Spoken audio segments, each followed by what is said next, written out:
Hello मेरे प्यारे दोस्तों, आपका बहुत बहुत स्वागत है आपके अपने चैनल ट्रिकी जीके में। दोस्तों, आज हम आपके लेकर आ गए हैं शाहजहाँ, क्योंकि मध्यकालीन इतिहास की सीरीज चल रही है जिसमें अभी हम पढ़ा रहे हैं मुगल वंश। मुगल वंश में मैंने बाबर, हुमायूं, अकबर, जहांगीर तक कंप्लीट कर लिया है। आज हम बात करेंगे शाहजहाँ का, ठीक है। और शाहजहाँ के बारे में अच्छी तरीके से बात करेंगे क्योंकि यहाँ से अधिकतर क्वेश्चन पूछे जाते हैं। और जो मेरे पढ़ाने का जो तरीका है उसमें दोस्तों मैं अच्छी तरीके से पूरे टॉपिक को आपको पढ़ाता हूँ, यानी पूरा एक एक पॉइंट आपको पढ़ाया जाता है। ये केवल आप छोटे एग्जाम के नहीं लिए बल्कि बड़े एग्जाम के लिए भी तैयारी आसानी से कर सकते हैं, ठीक है दोस्तों। तो प्रारंभ करते हैं। शाहजहाँ के बारे में अच्छी तरीके से पूरा टॉपिक पढ़ेंगे और जो एमसीक्यू टाइप क्वेश्चन होंगे उनको हम अलग से आपको रिवीजन कराएंगे, ठीक है। तो सबसे पहले क्या करेंगे, हम लाइफ हिस्ट्री पढ़ेंगे शाहजहाँ की। तो सबसे पहले देखते हैं मेरे प्यारे दोस्तों कि ये शाहजहाँ का जन्म कहाँ हुआ, ठीक है। अभी तक अगर आपने मेरा चैनल सब्सक्राइब नहीं किया है तो दोस्तों चैनल को सब्सक्राइब कर दीजिए और अधिक से अधिक शेयर कीजिए, क्योंकि मैं ये कंटेंट जो बनाता हूँ इसमें दोस्तों काफ़ी मेहनत लगती है और ये केवल आपके लिए बनाता हूँ। ये जो चैनल है वो आपका है, लेकिन आप लोग दोस्तों चैनल को सब्सक्राइब नहीं करते हो, लाइक नहीं करते हो, जिससे हमको बहुत ही मुझे आत्मविश्वास नहीं प्राप्त होता है। तो दोस्तों चैनल को सब्सक्राइब कर लीजिए और चलिए स्टार्ट करते हैं शाहजहाँ के बारे में, ठीक है। देखिए, शाहजहाँ का जो शासन काल रहता है वो दोस्तों रहता है 1628 से लेकर के 1658 तक, ठीक है। तो पढ़ते हैं शाहजहाँ के बारे में। तो शाहजहाँ का जन्म जो हुआ था दोस्तों, जोधपुर के एक राजा थे, मैं पहले ही बता चुका हूँ, जिनका नाम था उदय सिंह। और इनकी पुत्री जगत गोसाई के साथ में इनका विवाह हुआ था। और जो जगत गोसाई थी इनको जोधाबाई के नाम से पुकारते थे, ठीक है। जोधाबाई अकबर की पत्नी का भी नाम है, जिनका जो हरकाबाई, इनका हरकाबाई भी नाम था, ठीक है। मरियम उज्जमानी नाम था। वो जोधाबाई दूसरी हैं और ये दूसरी हैं, ठीक है। तो आप लोग इससे कंफ्यूजन में मत रहना, ठीक है। इनके गर्भ से 5 जनवरी 1592 ईस्वी को लाहौर में इनका जन्म हुआ था, ठीक है। तो ये क्वेश्चन आएगा, आप गलत नहीं करोगे कि शाहजहाँ का जन्म कब हुआ था। तो 5 जनवरी 1592 ईस्वी को, ठीक है। इनके बचपन का नाम क्या था, तो बचपन का नाम था दोस्तों खुर्रम। ये भी चीज़ आपको याद रखनी कि बचपन का नाम क्या था, तो नाम था खुर्रम, ठीक है। देखिए, इससे पहले मैं पढ़ा चुका हूँ आपको मेवाड़ की विजय। मेवाड़ क्या, तो मेवाड़ एक दोस्तों उस समय का बहुत ही राजपूतों का शक्तिशाली राज्य था, जिसके मैंने अकबर के समय में आपको बताया था राणा उदय सिंह के बारे में, ठीक है। उसके पश्चात में मैंने राणा उदय सिंह के सुपुत्र महाराणा प्रताप के बारे में बताया था, ठीक है। और उन्हीं के वंशज होते हैं दोस्तों अमर सिंह, राणा अमर सिंह। और राणा अमर सिंह की विजय के बाद में, विजय नहीं संधि होती है एक प्रकार से, उस संधि के बाद में इनको शाहजहाँ को शाह की उपाधि प्रदान की जाती जहांगीर के द्वारा। कौन सी उपाधि, शाह, ठीक है। अभी शाहजहाँ नहीं हुआ है, अभी शाह हुए हैं। लेकिन जब दक्षिण भारत में अहमदनगर की विजय प्राप्त करते हैं, ठीक है, इन सभी विजयों को हम आगे पढ़ेंगे, तब इनका नाम हो जाता, इनको उपाधि प्रदान की जाती शाहजहाँ की। तो ये भी कंफर्म हो गया कि ये खुर्रम से शाहजहाँ कब बने। इनकी पहली पत्नी है ना, आप लोगों ने अभी तक सुना होगा कि जो शाहजहाँ हैं इनकी पहली पत्नी मुमताज महल थी, ठीक है। नहीं, लेकिन ऐसा नहीं है। आपको हम क्योंकि डिटेल से पढ़ाएंगे जिससे कि आपका एक एक पॉइंट दोस्तों क्लियर हो। इनकी जो पहली पत्नी थी उनका जो नाम था वो दोस्तों, वो मुजफ्फर हुसैन, यहाँ पर दोस्तों अ, सफ़वी, ठीक है। यहाँ पर सफ़ी होना चाहिए, सफ़ाई हो गया, गलत हो गया, ठीक है। तो थोड़ा सा कहीं कहीं मिस्टेक हो जाता है, मिसप्रिंट हो जाता है दोस्तों, वो थोड़ा सा आप लोग समझ लेना, मैं बता भी देता हूँ कहाँ पर मिसप्रिंट हो गया है, ठीक है। तो मुजफ्फर हुसैन सफ़वी थे, इनकी कन्या के साथ में विवाह हुआ था, ठीक है। कब हुआ था, तो 1610 ईस्वी में हुआ था। 1610 ईस्वी में विवाह हुआ था और इनको क्या किया गया था, मुगल दरबार में 8000 मनसब प्रदान किया गया था। और इनको एक प्रकार से 8,000 जो मनसब प्रदान होता था दोस्तों, वो उस समय वजीर को प्राप्त होता था। इनको वजीर की इक्विवेलेंट वेतन दिया गया था उस समय, ठीक है। तो ये अब हो गए कौन, तो पहली शादी हो गई। लेकिन दूसरी शादी की बात करेंगे तो 1612 ईस्वी में, कब, 1612 ईस्वी में शाहजहाँ की शादी अर्जुमंद बानो बेगम के साथ में हुई। ये कौन थी? तो ये आसफ खां। देखिए इससे पहले जब हाँ आपको बताया है उसमें बताए थे जो नूरजहां का गुट था, तो उस गुट में उसका भाई भी था जिसका नाम था आसफ खां, और आसफ खां की पुत्री थी अर्जुमंद बानो बेगम। ठीक है, इन्हीं के साथ में शाहजहां का विवाह हुआ था, और शहरयार जो दूसरा पुत्र था जहांगीर का, उसके साथ में विवाह हुआ था नूरजहां की जो पुत्री थी लाडली बेगम का, है ना। तो इसकी कहानी थोड़ा सा हम आगे पढ़ेंगे। अभी यहाँ पर पढ़ते हैं अर्जुमंद बानो बेगम। ठीक है, आसफ खां होते हैं इनकी पुत्री से इनकी शादी हुई थी शाहजहां की, और शाहजहां ने इन्हें क्या किया था? मल्लिका ए जमानी, ठीक है, यानी उस समय की सबसे सुंदर महिला की उपाधि इनको प्रदान की थी। ये भी क्वेश्चन आता है, आपको ये चीज याद रखनी है। 1631 ईस्वी में अर्जुमंद जो बेगम है, इनको प्रसव के कारण, ठीक है, इनको मुमताज, ये जो शाहजहां थे मुमताज महल के नाम से भी पुकारते थे, इनको प्रसव पीड़ा के कारण इनकी मृत्यु हो गई थी। ठीक है, कहाँ मृत्यु हुई थी? तो बुरहानपुर एक स्थान पड़ता है मध्य प्रदेश में, वहां पर इनकी मृत्यु हो गई थी। और उस समय जो शाहजहां था वो दक्षिण अभियान की ओर निकला हुआ था। ठीक है, तो अब आगे बढ़ते हैं और देखते हैं आगे की कहानी। देखिए, जो शाहजहां की जो पत्नी थी, इनकी पत्नी से 14 कुल संतानें होती हैं। कितनी होती हैं? 14। ठीक है, तो आप समझ सकते हैं किस प्रकार से जो मुमताज महल थी उनकी 14 संतानें थी, और कहा जाता है कि उनकी जो जो प्यार था शाहजहां का, वो एक अद्वितीय था, और उन्हीं की याद में ताजमहल को बनाया गया। तो ये चीज़ आप समझ लीजिए कि जो मुमताज महल थी उनकी 14 बच्चे थे, 14 संतानें थी, जिसमें से 7 संतानें बची हुई थी, 4 लड़के और 3 लड़कियां ही जीवित बची हुई थी।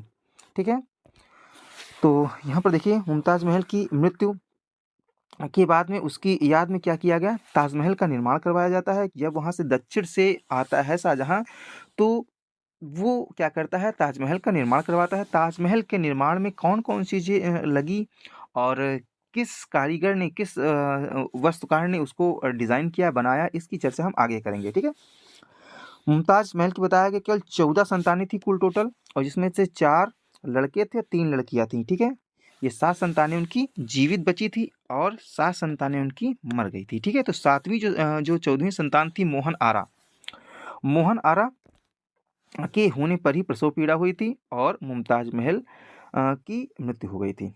तो यहाँ पर देखेंगे बारी बारी से और टाइम पीरियड के अनुसार संतानें कौन कौन सी हुई हैं। ठीक है, तो देखिए इतनी अच्छी तरीके से आपको पिक्चर के माध्यम से, फोटो के माध्यम से आपको बताया जा रहा, लेकिन फिर भी दोस्तों आप हमारी मेहनत को नहीं देखते हो और लाइक नहीं करते हो। तो दोस्तों चैनल को सब्सक्राइब कर दीजिए, अभी तक आपने चैनल को सब्सक्राइब नहीं किया है, और अपने दोस्तों में दोस्तों अवश्य शेयर कीजिए, क्योंकि इससे हमको मेरा आत्मविश्वास बढ़ेगा, और मैं आपके लिए और अच्छे टॉपिक पर, यानी और अच्छी तरीके से आपको नोट्स प्रोवाइड करा पाऊंगा। ठीक है दोस्तों, तो मेरा इतना सा काम कर दीजिए।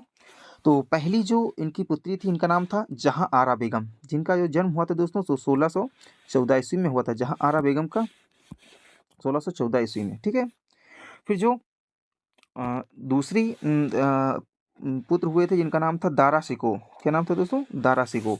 तो इनका जो जन्म हुआ था वो हुआ था 1615 ईस्वी में। फिर हुए शाह शुजा। ये कौन दोस्तों है? ये है शाह शुजा। ठीक है, उसके पश्चात में रोशन आरा, एक पुत्री का जन्म हुआ रोशन आरा, जिसका जन्म हुआ था 1617 में। 1618 ईस्वी में औरंगजेब का जन्म होता है।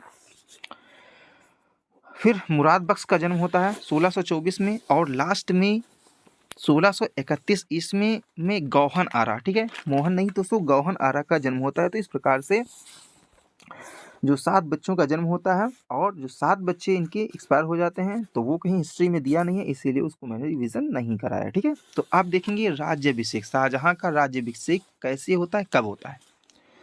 तो जो शाहजहां है ना, तो शाहजहां का राज्याभिषेक जो होता है तो 1628 ईस्वी में होता है। शाहजहां 24 फरवरी, ये क्वेश्चन आता है। ठीक है, इसको आपको याद रखना। शाहजहां 24 फरवरी 1628 ईस्वी को अबुल मुजफ्फर साहबुद्दीन मोहम्मद साहब किरण ए सानी, यानी इतने बड़े नाम की उपाधि लेकर दोस्तों क्या करता है? वो गद्दी पर बैठता है। तो यहाँ पर दोस्तों थोड़ा सा मिस्टेक हो गया, आप समझ लेना, यहाँ पर गद्दी गाड़ी नहीं है दोस्तों, गद्दी है। ठीक है, तो जहाँ जहाँ थोड़ी सी मिस प्रिंट हो जाती है वो मैं आपको इंडिकेट कर दूंगा, और दोस्तों आप लोग थोड़ा सा मैनेज कर लेना, है ना। तो चलते हैं और क्योंकि हम लोग साथ में ही पढ़ेंगे, और कहीं पर भी कोई प्रॉब्लम होती है तो आप कमेंट के माध्यम से बता सकते हो। और दोस्तों थोड़ा-सा आपको यहाँ पर मैनेज करना पड़ेगा। तो देखिए, ये जब राज्याभिषेक होता है उसके पश्चात में आगरा में इसका राज्याभिषेक होता है, और जैसे ही राज्याभिषेक होता है उसके पश्चात में ये अपनी जो राजधानी है वो आगरा से दिल्ली स्थानांतरित कर देता है, ठीक है? तो ये देखेंगे दोस्तों, ये क्या है? तो ये है सिंहासन, ये सिंहासन है दोस्तों। ये सिंहासन पर ये आसीन हो जाते हैं। कौन? ये अबुल मुज़फ़्फ़र शहाबुद्दीन मोहम्मद साहब किरण-ए-सानी, ठीक है? याद रखना, बड़ा सा नाम है, क्वेश्चन आता है ये। अच्छा ठीक है, चलो ये देखते हैं कि अब जो ये राज्याभिषेक हो गया उससे पहले की स्थिति क्या थी? शाहजहाँ का जब राज्याभिषेक हुआ उससे पहले क्या चीज़ें देखने को मिली? तो जब राज्याभिषेक होता है 1628 में, उससे पहले क्या होता है आपको बता दें कि जो पहले शाहजहाँ क्या होता है, मैंने बताया था इससे पहले वाले वीडियो में बताया। अगर आपने वो वीडियो नहीं देखा तो सबसे पहले आप वो वीडियो देखिए, क्योंकि उस वीडियो में मैंने इस इस वीडियो की आधी कहानी उस वीडियो में बताई है। जब वो वीडियो आप देखोगे दोस्तों, तो उसके पश्चात में आपको ये कहानी अच्छी तरीके से पूरी समझ में आ जाएगी, ठीक है? पूरी कहानी की तरीके से आपको पता है जिससे आपको याद हो जाए। देखिए, पहले मैंने बताया जन्म के बारे में, ठीक है? फिर शादियों के बारे में मैंने बताया, उसके पश्चात में राज्याभिषेक के बारे में बताया। अब राज्याभिषेक में संघर्ष क्या हुआ, ठीक है? तो देखिए, शाहजहाँ जो होता है नूरजहाँ के गुट में होता है, ठीक है? जब नूरजहाँ के गुट में इसलिए होता है क्योंकि ये सिंहासन का प्रमुख दावेदार होता है। ये चाहता है हमें जल्दी से जल्दी सिंहासन प्राप्त हो जाए। जहांगीर की जीते जी ये सिंहासन को प्राप्त करता रहता है, इसीलिए लास्ट में विद्रोह भी कर देता है, जो अगले वीडियो में मैंने बताया है, ठीक है? तो नूरजहाँ लेकिन ये नहीं चाहती है। तो नूरजहाँ क्या चाहती है? तो नूरजहाँ की पुत्री होती है, मैंने बताया कि लाडली बेगम, ठीक है? इसका वह विवाह कर देती है इसके शाहजहाँ के दूसरा जो भाई होता है शहरयार से, ठीक है? तो जब विवाह कर देती है तो वो चाहती है कि जो शहरयार है वही बादशाह बने, उसे ही बादशाह बनाना चाहती है। ये चीज़ शाहजहाँ को अच्छी नहीं लगती, इसीलिए 1623 ईस्वी में वह विद्रोह कर देता है। और इस विद्रोह की अच्छी तरीके से जानकारी मैंने दी है अगली वीडियो में, ठीक है? तो वो पहले शाहजहाँ क्या करता है? विद्रोह करता है, लेकिन कुछ समय के पश्चात में 1627 ईस्वी में जहांगीर की मृत्यु हो जाती है, और शाहजहाँ दक्षिण में था उस समय। जब मृत्यु होती है तो वो कहाँ पर होता है? शाहजहाँ होता है कहाँ पर होता है दोस्तों? दक्षिण में होता है। तो क्या होता है, वो आदेश देता है, संदेश भेजाता है अपने ससुर के पास में। ससुर कौन थे इसके? आसफ खां, ठीक है? पहले ही बता चुके हैं। जो मुमताज़ महल के पिता होते हैं उनका नाम होता है आसफ खां, ठीक है? ये क्या करते हैं, इनसे ये कहता है शाहजहाँ कहता है कि जब तक मैं नहीं आ रहा हूँ तब तक आप ऐसा करो, किसी भी व्यक्ति को आप, या दावर बख्श को, दावर बख्श कौन था? तो ये खुसरो का बेटा था, खुसरो का बेटा था। यानी खुसरो के बारे में मैंने बताया क्योंकि ये पहले ही दावेदारी प्रस्तुत कर चुका था, इसीलिए इसको मार दिया गया था। किसको? इसको मार दिया गया था शाहजहाँ के द्वारा। तो फिर ये क्या करता है, ये कहता है तब तक आप दावर बख्श को सिंहासन पर बैठा दो, जिससे कि सिंहासन खाली ना रहे, जिससे कि कोई भी राजा आकर के उस पर अधिकार कर ले। तो ये क्या करता है आसफ खां, ठीक है? ये कूटनीति की चाल चलता है और दावर बख्श को सिंहासन पर बैठा देता है, ठीक है? कि चलो अब तुम ही राजा हो। दावर बख्श भी बैठ भी जाता है ना? वो नहीं समझता है कि खुसरो ने शाहजहाँ ने मेरे पिता खुसरो को मार दिया है, तो मुझे कैसे बख्श सकता है? लेकिन वो क्या होता है, इसीलिए इतिहासकारों ने कहा है कि दावर बख्श को कहा है कि बलि का बकरा इसे कहकर पुकारा है दावर बख्श को। इसको जब बैठा देता है उसके पश्चात में जब वो पहुँचने वाला होता है, कौन? जब शाहजहाँ पहुँचने वाला होता है दिल्ली के पास में, तो उससे पहले वो संदेशा भेजा देता है कि मेरे जितने भी जो दुश्मन हैं, उन दुश्मनों को आसफ खां से कहता है तुम उनको सबको मौत के घाट उतार दो। और आसफ खां क्या करता है? यही करता है। ये दावर बख्श को तथा इनके जितने भी साथी होते हैं उनको वो क्या करता है? सूली पर चढ़ा देता है, तलवार से काट देता है। इनका तो काम हो जाता है खत्म। जैसे ही पहुँचता है तो ये चीज़ बहुत ख़राब लगती है नूरजहाँ को। नूरजहाँ को बहुत, इनको बंदी बना लिया जाता है, और बंदी बनाने के पश्चात में इनके पास शर्त रखी जाती है कि आप लाहौर चले जाओ। लाहौर चले जाओ और आपको हम सालाना पेंशन 2 लाख रुपया सालाना पेंशन आपको देंगे। अब मरती ना क्या करते? नूरजहाँ भी क्या कर सकती थी, ठीक है? क्योंकि पहले ही समझ चुकी थी शाहजहाँ को। तो ये क्या करती हैं नूरजहाँ, अब ये तो इनकी एज भी हो जाती, बूढ़ी हो जाती हैं, तो इसीलिए इनको क्या ये इनको भिजवा देता है लाहौर, ठीक है? और वहीं पर 1645 ईस्वी में इनकी मृत्यु हो जाती है, और इनको उसके पश्चात में जहांगीर की कब्र के पास में दफना दिया जाता है, ठीक है? तो इस प्रकार से चैप्टर क्लोज हो जाता है किसका? नूरजहाँ का। अपने जो ससुर जो आसफ़ खां होते हैं, आसिफ़ खां हो गया है, आपको याद रखना, आसफ़ खां भी है, आसिफ़ खां या आसफ़ खां, ठीक है। इनको वज़ीर का पद दिया जाता है, वज़ीर यानी मंत्री बना दिया जाता है, प्रधानमंत्री बना दिया जाता है और 8,000 का मनसब इन्हें प्रदान किया जाता है। इसके बाद में एक और भी व्यक्ति होता है मुगल सेना में इस समय, टैलेंटेड व्यक्ति होता है जिसका नाम होता है महावत खां। ये अनेक विद्रोहों को दबाता है। महावत खां को क्या करता है, ये खान खाना की उपाधि प्रदान करता है और 7,000 मनसब इसे प्रदान करता है, ठीक है, किसे, महावत खां को। तो 2 व्यक्ति हो गए, आपको याद रखना है, आसफ़ खां, महावत खां, ठीक है। तो यहाँ तक कहानी समझ में आ गई किस प्रकार से राज्याभिषेक हुआ, राज्याभिषेक में किन समस्याओं का सामना करना पड़ा किसे, शाहजहाँ को, ठीक है। अब शाहजहाँ कालीन प्रमुख विद्रोह कौन से हुए, यानी शाहजहाँ के काल में जैसे ही वो बैठता है वैसे विद्रोह होने लगते हैं, क्योंकि वो क्या करता है, दावर बख्श को मरवा देता है और अपने जितने भी सैनिक होता है उनको मरवा देता है। तो सबसे पहला जो होता है विद्रोह वो होता है बुंदेला राजपूतों का विद्रोह होता है, ठीक है। बुंदेला, आपने नाम सुना होगा, बुंदेला कौन थे, तो बुंदेला थे, आप जब अकबर वाले शासन में पढ़ रहे थे, शासन काल में पढ़ रहे थे, तो वीर सिंह बुंदेला का नाम आपने सुना होगा, ठीक है। वीर सिंह बुंदेला जो क्या करता है, ये जो जहांगीर है ना, जहांगीर होते हैं, जहांगीर का जो जहांगीर का एक दोस्त होता समझ लीजिए, ठीक है। और उसके कहने पर, जहांगीर कहने पर वो क्या करता है, अब्दुल फजल की हत्या कर देता है। जब वो जो अकबर हैं, अकबर भेजते हैं अबुल फजल को समझाने के लिए कि जहांगीर विद्रोह ना करे, वो आ जाए और गद्दी पर उसे जो है राजगद्दी दी जाएगी, समझाने के लिए। लेकिन क्या होता है, ये समझता है कि मुझे मारने के लिए आ रहे हैं और वीर सिंह बुंदेला को भेजकर अबुल फजल की हत्या करवा देता। तो वीर सिंह बुंदेला का पुत्र होता है जुझारू सिंह, ठीक है, जुझार सिंह बुंदेला। कौन होता है, जुझार सिंह बुंदेला, ठीक है। तो कुछ समझ में आया कि नहीं आया, अगर नहीं आया तो आप अकबर वाली वीडियो प्लेलिस्ट में पड़ी है, आप जा करके देख सकते हैं। यह इसका विद्रोह सामना करना पड़ता है। जुझार सिंह का एक पुत्र होता है विक्रमादित्य। देखो उसी समय से क्या होता है, जो इसका क्षेत्र है वो आ जाता है मुगलों के कब्जे में। वहाँ पर मुगलों का अधिकार होता है और समय समय पर ये कर भेजाया करता है। लेकिन ये क्या करता है, अपने क्षेत्र में अधिक कर लगा लेता है। कौन, विक्रमादित्य। ये अधिक जब कर लगाता है तो मुगलों के, ये क्योंकि अधीन था, तो मुगलों ने इस पर जांच बैठाल दी, ठीक है। जब जांच बैठालती तो पाया जाता है कि ये बहुत अधिक कर लगा कर रखा है। इसीलिए क्या होता है कि ये बगावत कर देता है, ये बगावत कर देता है। कौन, ये जुझार सिंह। और जैसे ही बगावत करता है तो महावत खां, इससे पहले मैंने बताया महावत खां, और बहुत ही टैलेंटेड आदमी है, तो वो महावत खां और अब्दुल खां के नेतृत्व में 1629 ईस्वी में इस विद्रोह को दबाया जाता है। और जुझार सिंह क्या करता है, अधीनता स्वीकार कर लेता है और कहता है दोबारा कभी भी हम गलती नहीं करेंगे। ऐसे भी ये नहीं मानते, इनको पकड़ लाते हैं, इनको पकड़ कर लेकर आते हैं मुगल दरबार में। महावत खां और अब्दुल खां ये क्या करते हैं, पकड़कर दरबार में लेकर आते हैं जुझार सिंह को, और इनको 5 वर्ष तक रहना पड़ता है। कहाँ पर, मुगल सेना में रहना पड़ता है। 5 वर्ष तक इनको मुगल सेना में रहना पड़ता है। उसके पश्चात में ये आग्रह करते, विनती करते, अरे यार कि अब तो हमें छोड़ दो, कम से कम अब मैं कभी भी गलती नहीं करूँगा, कम से कम हमको अपने बच्चों, बीवी बच्चों से तो मिलने दीजिए।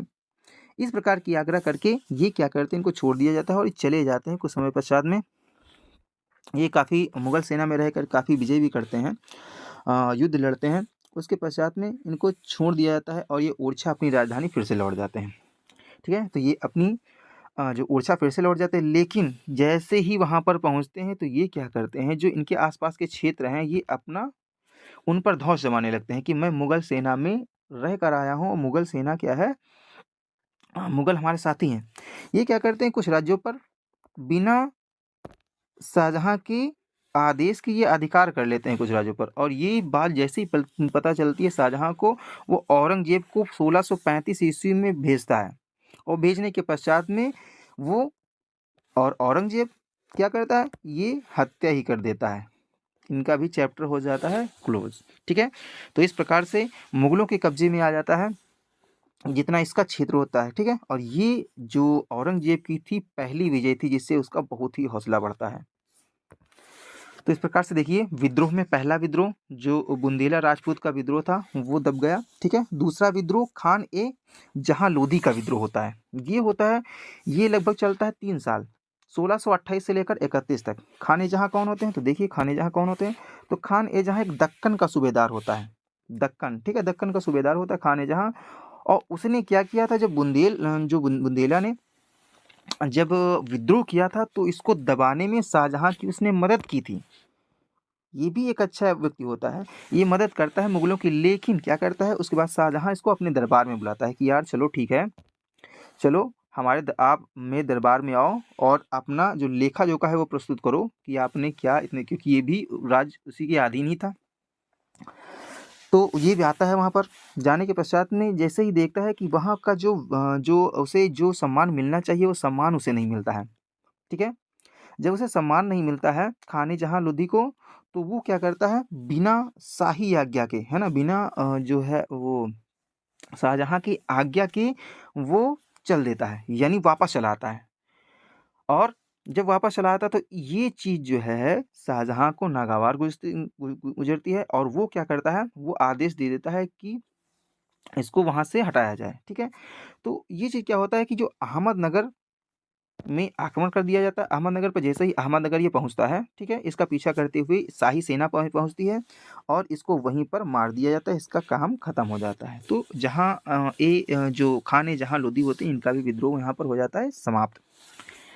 फिर देखिए जो विद्रोह होता है 1632 में, देखिए टॉपिक वाइज आपको सीरियल वाइज हम बता रहे हैं, ठीक है, ये जिससे आपको अच्छी तरीके से याद हो जाए। सबसे पहले जो विद्रोह हुआ वो बुंदेला का हुआ, ठीक है, फिर खाने जहाँ का विद्रोह होता है, फिर पुर्तगालियों का विद्रोह होता है 1632 ईस्वी में। ये क्या विद्रोह होता है, देखिए जो मुगलों के द्वारा पुर्तगालियों को नगर व्यापार में एक अधिकार दिया गया था कि वो नगरों में व्यापार करेंगे, और अधिकतर जो उस समय वो व्यापार करते थे वो नमक का व्यापार करते थे। ठीक है, नमक का व्यापार करते थे, और इसमें नमक के व्यापार में उनको एक अधिकार प्राप्त था कि वो बिना कर के कहीं पर भी उसका व्यापार कर सकते हैं। लेकिन क्या हुआ, ये हस्तक्षेप करने लगे। धीरे धीरे पुर्तगालियों ने जबरदस्ती ईसाई धर्म का प्रचार प्रसार करना प्रारंभ कर दिया और बाजारों में लूट मार करना प्रारंभ कर दिया। इससे जैसे ही पता चलता है शाहजहां को, शाहजहां एक कट्टर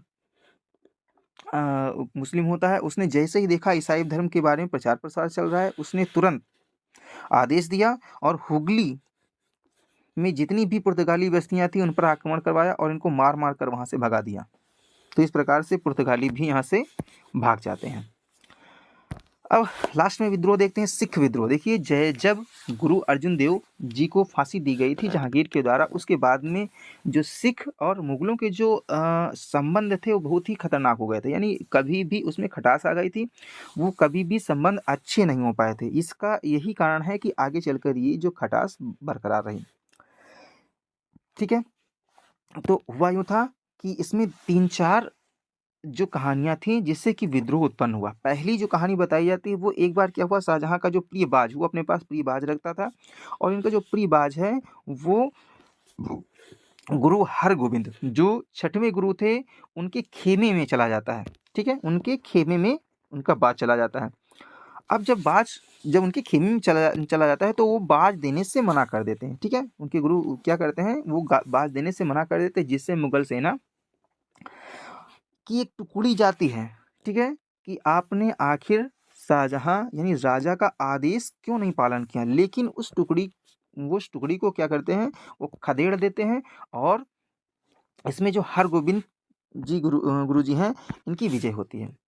फिर उसके पश्चात में क्या होता है, इसका और भी एक कारण होता है। वो कौन सा होता है, तो मुगलों और सिखों के बीच जो दूसरा झगड़ा होता है वो एक नगर बसाने को लेकर होता है। वो नगर होता है दोस्तों गोविंदपुर नगर बसाना चाहते हैं गुरु हरगोविंद जी, और इससे भी विवाद होता है। तीसरा जो होता है विवाद उत्पन्न होता है, वो मुगलों का जो तीसरा झगड़ा होता है, इसका कारण बोधि चंद्र एक नामक डकैत होता है। ये क्या करता है, चोरी से मुगल सेना की जो शाही घोड़े हैं उनको चुरा लाता है। उन जब घोड़ों को ये चुरा लाता है तो जैसे ही मुगल सेना को पता चलता है, ठीक है, तो वो क्या करता है, गुरुजी के पास में आते हैं और उन घोड़ों को मांगने लगते हैं। घोड़े तो दे दिए जाते हैं, लेकिन गुरुजी ये कहते हैं कि ऐसा है, जब आपको घोड़े मिल गए हैं तो आपको उस बोधिचंद्र को किसी भी प्रकार का दंड नहीं देना है, क्योंकि वो हमारा सेवक है, उसको वो शिष्य बना लेते हैं। तो इस चीज़ से भी क्या होता है, और मुगल सेना क्या करती है, उसको दंड दे देती है, इससे भी क्या होता है, एक प्रकार का विद्रोह फैल जाता है। तो लेकिन इन तीनों झगड़ों में क्या होता है, इन तीनों झगड़ों में जो मुगल सेना होती है वो दोस्तों इन टुकड़ियों को, यानी मुगल सेना की जो टुकड़ियां बार बार जाती हैं उनको सिख लोग क्या करते हैं, खदेड़ कर भगा देते हैं, मार मार कर उनको भगा देते हैं। अंततः क्या होता है, अपने धर्म की रक्षा के लिए और अपने धर्म को बचाने के लिए, अपने धर्म को बढ़ाने के लिए ये जो श्री हरगोविंद जी हैं, ये कश्मीर चले जाते हैं और झगड़ा वहीं पर शांत हो जाता है। ठीक है, तो ये कहानी यहीं पर क्लोज हो जाती है। तो अब ये विद्रोह, 4 विद्रोह आपको याद रखना। पहला विद्रोह बुंदेला विद्रोह, दूसरा कौन सा था दोस्तों, तो दूसरा जहाँ खाने जहाँ, ठीक है, का विद्रोह पुर्तगालियों का, और फिर सिख विद्रोह। 4 विद्रोह आपने पढ़े, ही इंपॉर्टेंट है। अब देखेंगे सैनिक अभियान कौन कौन से हैं। देखिए जो विद्रोह हैं, जो सैनिक अभियान हैं, ये थोड़ा ज़्यादा हो रहे हैं, लेकिन आप याद कीजिए केवल विद्रोह कितने हुए, 4 विद्रोहों को याद रखना। अब देखिए सैनिक अभियान कौन कौन से, ठीक है, ये भी आपको याद हो जाएगा। अगर वीडियो को आप 2 बार देखेंगे तो मैं गारंटी लेता हूँ कि आपका आधा टॉपिक ये कंप्लीट हो जाएगा, और जब इसे आप नोट्स बनाएंगे तो पूरा कंप्लीट हो जाएगा। ठीक है दोस्तों, जब आपके क्वेश्चन आएंगे आप आसानी से कर लोगे। ठीक है, तो अभी तक भी आपने वीडियो को दोस्तों लाइक नहीं किया है और सब्सक्राइब नहीं किया, तो यार इतना काम कर दो प्लीज़ और प्लीज़। ठीक है, चलिए, मेरा काम है पढ़ाना और आपका काम है पढ़ना। ठीक है, चलिए आगे देखते हैं सैनिक अभियान कौन कौन से हुए। ठीक है, अब सैनिक अभियान आपको ध्यान से पढ़ना है, क्योंकि यहाँ से क्वेश्चन आते हैं और मैं आपको कहानी की तरीके से ही बताऊंगा, और एक प्रकार से मैंने कहानी की तरीके से ही नोट्स भी बनाया है। सबसे पहला जो आपको याद रखना, देखिए 32 तक हम पढ़ चुके हैं, विद्रोह 32 तक पढ़ चुके हैं। अब हम पढ़ेंगे अहमदनगर का विलय। ये कब हुआ, तो 1633 ईस्वी में। ये था सैनिक अभियान। क्या हुआ इसमें, देखिए कि 1633 ईस्वी में अहमदनगर को मुगल साम्राज्य में मिला लिया गया तथा अंतिम निजाम शाही सुल्तान हुसैन साहब को कैद करके ग्वालियर के किले में भेज दिया गया। ठीक है, तो अहमदनगर को क्या किया गया, मुगल साम्राज्य में मिलाया गया, और निजाम शाही क्या नाम, सुल्तान हुसैन साहब को ग्वालियर के किले में कैद कर दिया गया। आगे क्या हुआ, ये काम किया किसने, तो फतेह खां। अहमदनगर अभियान में जो मुगल एक सेना नायक था, उसने ये काम कर दिखाया। जब ये काम हो गया तो उसके पश्चात में इनका साथ दे रहे थे शाहजी भोसले। ठीक है, शाहजी भोसले जो शिवाजी के पिता थे। ठीक है, आगे आएगा भी चैप्टर शिवाजी, उसको अच्छी तरीके से मजेदार तरीके से पढ़ेंगे। तो शाहजी भोसले के द्वारा क्या किया, मुर्तजा तृतीय की सहायता की गई थी। ठीक है, इसकी सहायता की गई थी और संघर्ष जारी रखा गया था। अंततः क्या होता है, 1636 ईस्वी में मुगलों द्वारा शाहजी को चुनार के किले में घेर लिया जाता है। ठीक है, तो देखिए किस प्रकार से शाहजी भोसले को अब चुनार के किले में मुगल सेना घेर लेती है। अंततः क्या होता है, शाहजी को संधि करनी पड़ती है, और उसके संधि के स्वरूप शाहजी को बहुत से किले एवं मुर्तजा तृतीय, ठीक है, ये जिसका वो साथ दे रहे होते हैं, इसको मुगल सेना को सौंपना पड़ता है, और मुर्तजा तृतीय को तुरंत वो मुगल सेना क्या करती है, मौत के घाट उतार देती है।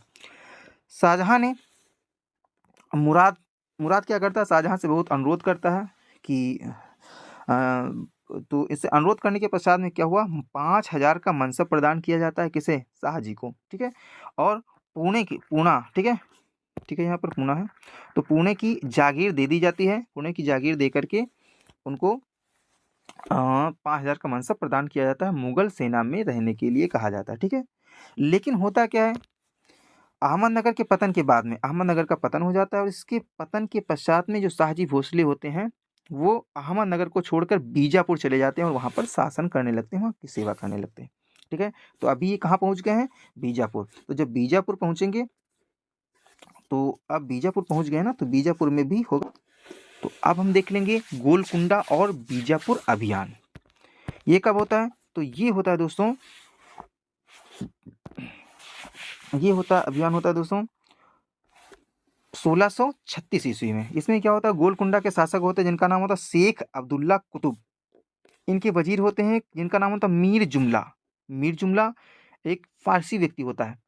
ये क्या करते हैं, ये जो होता है इनका जो वजीर होता है, ये गोलकुंडा छोड़ करके ये मुगलों की सेवा में चला जाता है, मुगल से मिल जाता है। उनकी शक्ति को देख करके ये क्या करता है, मुगल से मिल जाता है जा करके, और जैसे मुगल से ये मिल जाता है, तो अब क्या होता है, ये जो कुतुब शाह है उनको संधि करनी पड़ती है। मीर जुमला ने क्या किया, मीर जुमला एक ऐसा व्यक्ति होता है, इसी ने क्या किया था, शाहजहां को कोहिनूर हीरा प्रदान किया था, जो कि गोलकुंडा की खानों से निकला हुआ था। ठीक है, तो वीर जुमला याद रखेंगे, ये इसने क्या किया था, ये भी क्वेश्चन आता है तो आपको याद रखना, इसने ही क्या किया था, शाहजहां को कोहिनूर हीरा प्रदान किया था, जो कि गोलकुंडा की खान से निकला था। ठीक है, और आगे चलकर यही जो कोहिनूर हीरा है वो तख्ते ताऊत पर लगता है। ठीक है, तो आगे इसकी भी बात करेंगे हम। फिर दूसरा हम देखेंगे बीजापुर। बीजापुर में कौन आ गया? तो शाहजी भोसले जी आ गए थे। कहाँ? बीजापुर। अब यहाँ पर भी देखेंगे, क्योंकि फिर से बीजापुर के शासक होते हैं शाहजी भोसले ने। अंततः क्या होता है, यहाँ पर भी वो मुगल की सेवा में आ जाते हुए स्वीकार कर लेते हैं, और इस प्रकार से संपूर्ण जो क्षेत्र दक्षिण क्षेत्र होता है उस पर मुगलों के शासन में आ जाता है, और वहाँ पर औरंगजेब को वहाँ का सूबेदार नियुक्त कर दिया जाता है। तो इस प्रकार से देखिए कि जो सैनिक अभियान है वहाँ गोलकुंडा और बीजापुर में भी ये अधिकार हो जाता है किसका? मुगलों का। अब इसी अभियान के अंदर देखेंगे कांधार विजय। ठीक है, क्या होता है? कांधार जो होता है दोस्तों, ठीक है, ये जो कांधार होता है, कांधार पर 1649 ईस्वी 1649 ईस्वी को कांधार अभियान होता है, और 1649 ईस्वी को ईरान के एक शाह अब्बास द्वितीय के द्वारा मुगलों से कांधार को छीन लिया जाता है। एक बार दारा शिकोह के नेतृत्व में प्रयत्न भी किया जाता है, लेकिन वो असफल रहता है। इस प्रकार से कांधार पर पूर्ण रूप से ईरानियों का अधिकार हो जाता है। तो कांधार चला जाता है शाहजहां के हाथ से, और उसे वो प्राप्त करने का ज़्यादा प्रयत्न भी नहीं करता है। ठीक है, बल्ख अभियान होता है, तो इसी के पास में, कांधार के पास में यानी काबुल के पास में दोस्तों क्या होता है, इसके सीमा से जो लगा हुआ सटा हुआ एक दो राज्य होते हैं, बल्ख और बदख्शां।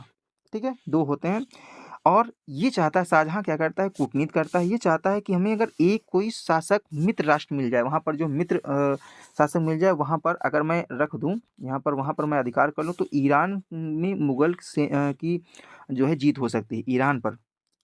तो वो क्या करता है, बदख्शां यानी बुखारा और बल्ख, यहाँ के एक राजा होते हैं जिनका नाम होता है दोस्तों नजर मोहम्मद। नजर मोहम्मद का एक बेटा होता है अब्दुल अजीज। कहानी समझिए दोस्तों, इनका जो बेटा होता है नजर मोहम्मद होते हैं, ये कहाँ होते हैं, बुखारा और बल्ख के ये शासक होते हैं।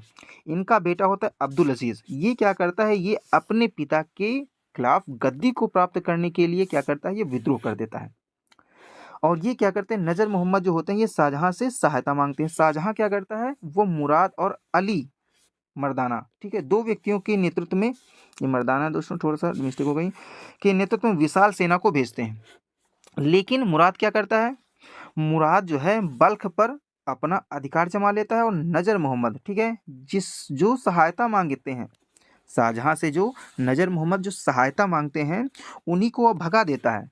ये बहुत बड़ी गलती करता है, कौन, ये मुराद, उनको भगा देता है। और इसीलिए शाहजहां ने क्या किया, ये कुछ दिन तक वहाँ का गवर्नर रहता है, उसके पश्चात में इसको सूबेदार रहता है, उसके पश्चात में मुराद को वापस शाहजहां बुला लेता है और वहाँ पर औरंगजेब को भेज देता है गवर्नर बना करके। ठीक है, कालांतर में क्या होता है, धीरे धीरे जो ईरान के शासक हैं शाह अब्बास द्वितीय है ना, इनका प्रभाव बढ़ता रहता है, इसीलिए शाहजहां क्या करता है, औरंगजेब को भी वापस बुला लेता है। तो इस प्रकार से बल्ख अभियान भी, जो बल्ख का क्षेत्र है वो भी चला जाता है किसके, ईरानियों के हाथ में। ठीक है, अब हम पढ़ेंगे, तो ये हो गए दोस्तों ये जो सैनिक विद्रोह थे उसमें मैंने देख लिया है ना। अब हम देखेंगे उत्तराधिकार का युद्ध। ठीक है, यानी उत्तराधिकार का युद्ध किस प्रकार से होता है, देखिए, क्योंकि अब जो एक बार क्या होता है, एक बार अफवाह फैल जाती है, जिस समय जो ये होता है, ये कहाँ का ये होता है सूबेदार दोस्तों, जो औरंगजेब है ये दक्कन में होता है, दक्षिण में होता है। ठीक है, और ये जो होता है ये है तुम्हारा दोस्तों दूसरा शाह सूजा। ये कौन है, ये शाह सूजा होता है, ये होता है पश्चिम बंगाल में।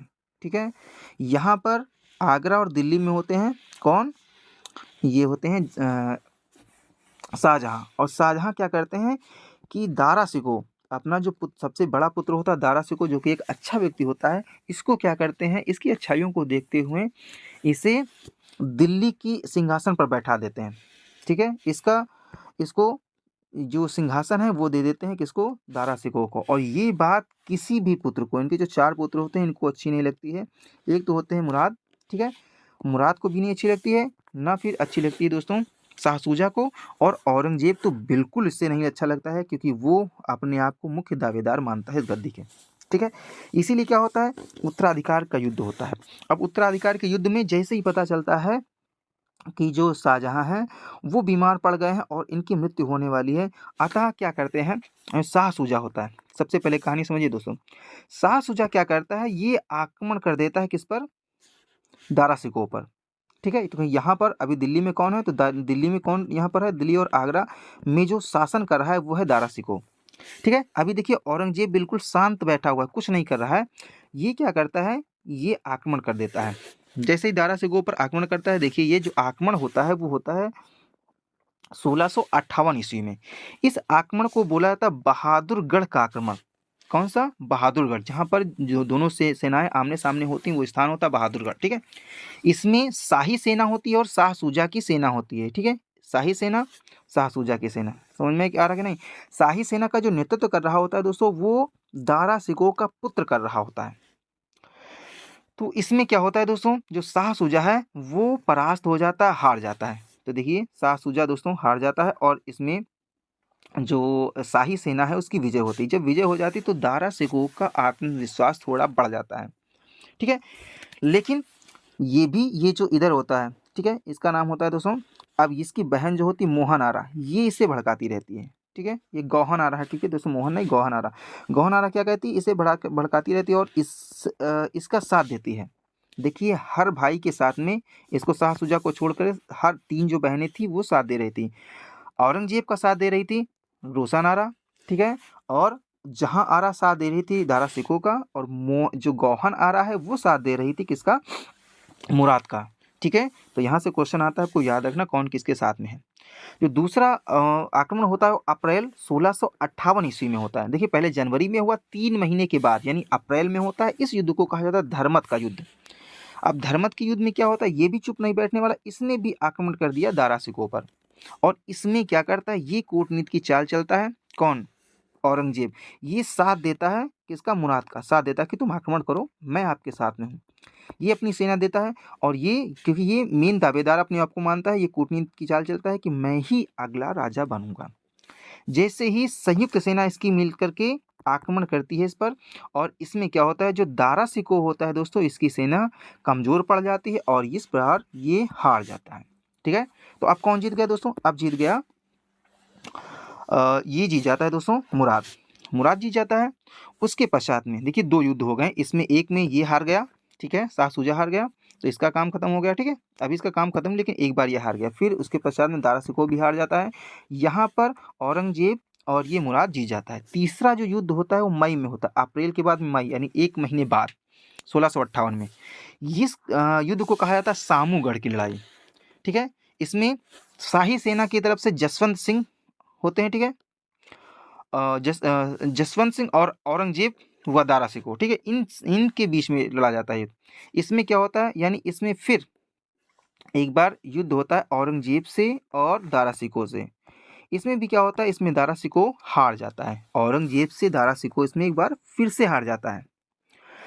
अब क्या होता है, फिर जनवरी 1 साल के बाद यानी जनवरी 1669 ईस्वी में, अब यहाँ पर जो शासन हो जाता है दोस्तों वो हो जाता है औरंगजेब का। ठीक है। यहाँ पर किसका शासन हो जाता है, अभी औरंगजेब का शासन नहीं होता समझ लीजिए, लेकिन अधिकतर अधिकार हो जाता है औरंगजेब का। ठीक है।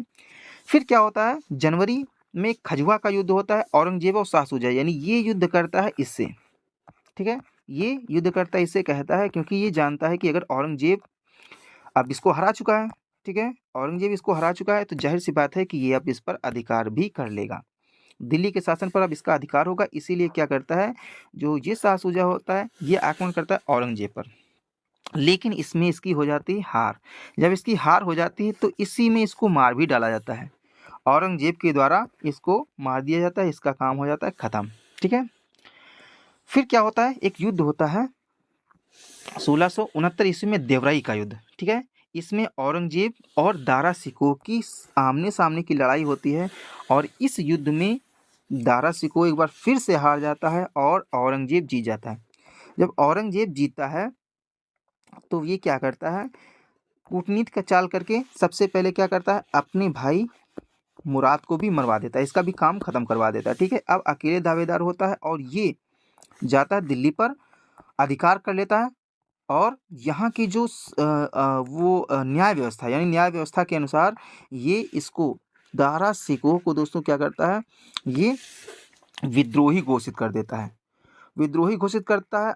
और इसके अलावा इसको क्या करता है, इसको मतलब न्याय के द्वारा यानी न्याय विभाग के द्वारा इसको दंड दिलाता है, और इसकी लाश को यानी इसकी लाश को क्या करता है, पूरे लाहौर में घुमाता है, जिससे कि कोई भी दोबारा ये गलती ना करे।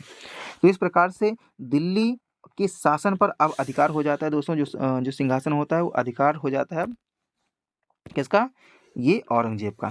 ठीक है, तो ये थोड़ी सी कहानी समझ में आया कि नहीं दोस्तों, एक बार फिर से समझ लेते हैं। पहले ये आक्रमण करता है दारा शिकोह पर, तो दारा शिकोह जीत जाता है। ठीक है, इसका आत्मविश्वास बढ़ता है। ये इसकी संयुक्त सेना यानी मुराद और इसकी दोनों लोगों की संयुक्त सेना जब इस पर आक्रमण करती है दारा शिकोह पर, तो क्या होता है, दारा शिकोह हार जाता है और ये दोनों जीत जाते हैं।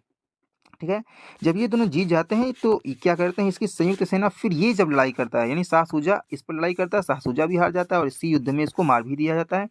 अब मेन कांटा था मुराद कूटनीतिक चाल के द्वारा क्या करता है, एक बार औरंगजेब इसको भी मार देता है, इसका भी काम खत्म हो जाता है। और लास्ट में यहाँ पर जाकर के दिल्ली में जनता के सामने क्या करता है, इसको मरवा देता है। मरवाने के पश्चात में इसकी जो लाश होती है उसको लाहौर की गलियों में घुमाता है। ठीक है, तो ये काम करता है कौन, औरंगजेब। इसके अतिरिक्त भी क्या करता है ये, तो आगे पढ़ेंगे जब यहाँ पर आता है। तो उसके पश्चात में अभी क्या करता है, दारा शिकोह को मार देता है। और उसके बाद में 8 जून 1658 ईस्वी को औरंगजेब ने शाहजहां को बंदी बना लिया। उसी समय जब बंदी बना लेता है तो उसकी पुत्री होती है, इसका नाम होता है जहां आरा। वह उसकी सेवा करती रहती है और उसको वह शाहजहां अंतिम 8 वर्ष तक आगरे के किले में एक स्थान होता है शाह बुर्ज, सबसे जो ऊपरी छत होता है शाह बुर्ज, यहाँ ये है शाह बुर्ज। ठीक है, यहाँ से क्या होता है, ये ताजमहल दिखता रहता है, यहाँ से ताजमहल दिखता रहता है। ये देखिए इसकी जो पुत्री हो बैठी हुई है, शाहजहां बीमार अवस्था में लेटा हुआ है। तो औरंगजेब ने उसके लिए एक झरोखा दर्शन जो बनवाया था, जिससे कि वो ताजमहल को निहारता रहे। इस प्रकार औरंगजेब ने अपने सभी भाइयों और भतीजों को मार डाला और जो अपने वृद्ध पिता को बंदी बना लेता है, उसको डाल देता है।